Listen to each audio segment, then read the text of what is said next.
жаңартылған білім беру мазмұны жағдайындағы жалпы білім беретін мектептердегі білім сапасының нәтижелері мен мәселелері туралы Мұнайлы ауданы 3-ші орта мектебінің директоры Жанар Асылбекқызы Байназароваға беруге рұқсат етіңіз.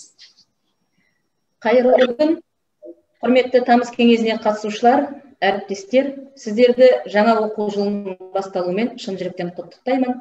Жас ұрпаққа білім мен тәрбие берудегі игі істеріңізге сәттілік тілеймін. Сіздердің алдарыңызда бүгін өз мектебіміздің ұстанымдары туралы сөйлеу мен үшін үлкен жауапкершілік болып тұр. Ұлттық ұстанымды берік ұстау, құндылықтар аясында оқушының шығармашылығын ашу, жетістікке қол жеткізу ол біздің басты міндетіміз. Мектебіміздің соңғы 3 жылдық ішінде білім сапасын жүйелі арттыруға қол жеткіздік. Осы уақытта мектептен 16 белгі, 12 үздік аттестат иегерлері шықты. Биылдың өзінде білім беру грантына өтініш берген 27 түлектің 25-і грант иегері атанып отыр. 20 оқушы облыстық және республикалық пәндік олимпиада, 12 оқушы облыстық республикалық халықаралық ғылыми жоба жеңімпаздары шықты. 16 мұғалім облыстық республикалық халықаралық конкурстар мен олимпиадалардың жеңімпаздары атанды.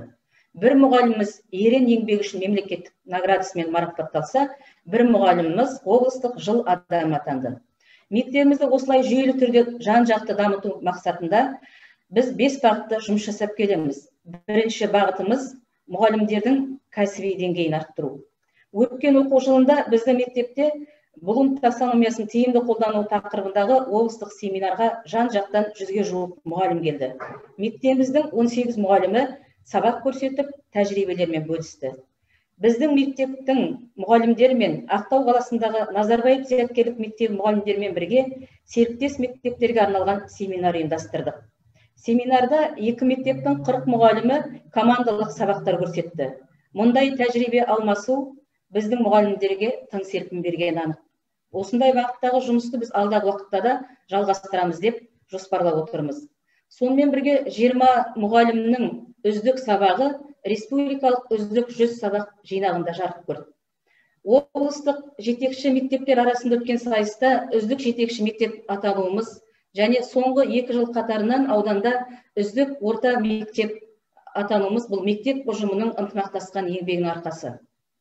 Ұжымды ынталандыру, моральдық, материалдық тұрғыдан марапаттау жұмыстары біздің мектепте жүйелі орынға қойылды.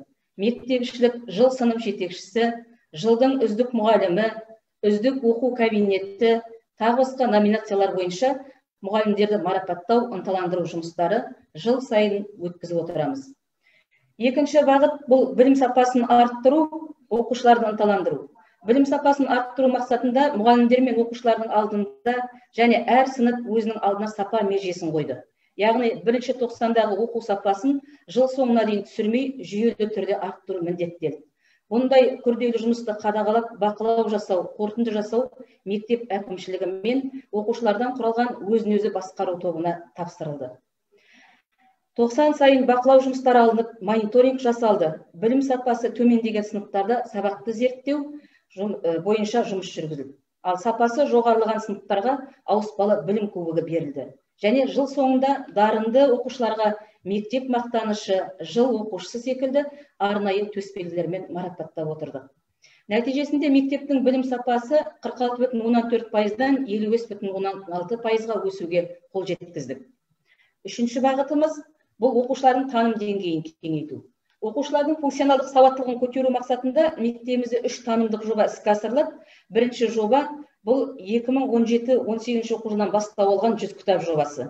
Бұл жобада ата-аналар мен кәсіпкерлер қолдап демеушілік жасады. Кітап оқудан жеңімпаз болған оқушылар бағалы сыйлыққа ие болады.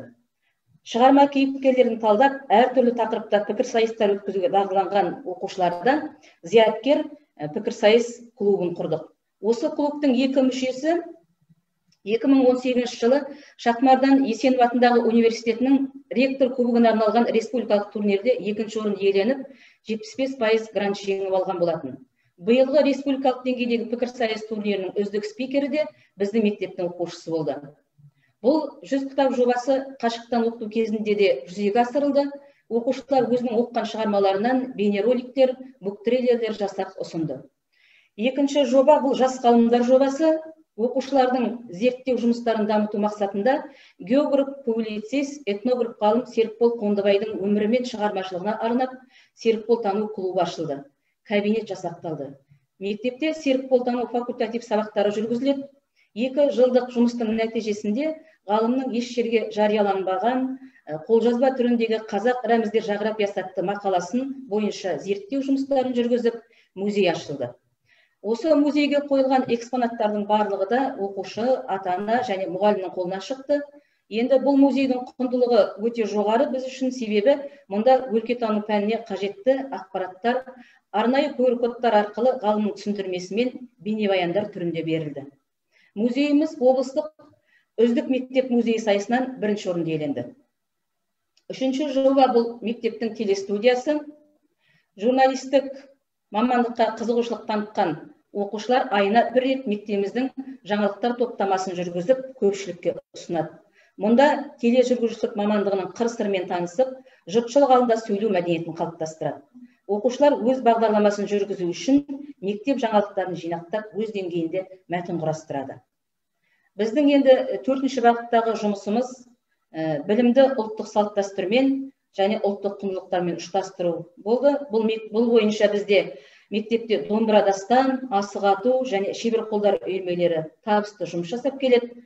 Енді асық ату мен бестас ойынын дәріптеп жүрген мектеп командасы 3 жыл қатарынан республикалық сайыста 1-ші орынды иеленді.